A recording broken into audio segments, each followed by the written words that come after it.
สวัสดีครับพอกันวันที่16มีนาคม2569ครับช่วงบ่ายๆก่อนเลขออกครับประมาณบ่าย2เคิงพี่น้องฝนหยุดเดี๋ยวมาเลาะป่าหาเห็ดเด้อแต่เฮ็ดสิออกบ่บอกบ่กับบ่ฮู้เด้อพี่น้องแต่สิให้เบิ่งก่อนนี่ให้เบิ่งก่อน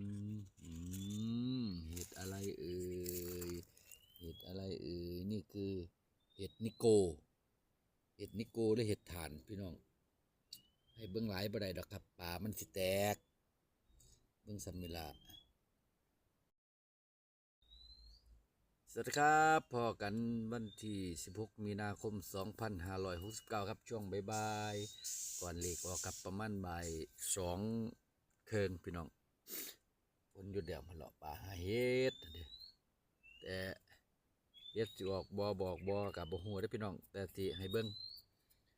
งก่อนนี่ให้เบิ่งก่อนเห็ดอะไรเอ่ยเห็ดอะไรเอ่ยนี่คือเห็ดนิโกหรือเห็ดถ่านพี่น้องให้เบิ่งหลายบ่ได้ดอกครับป่ามันสิแตกเบิ่งซำนี่ล่ะ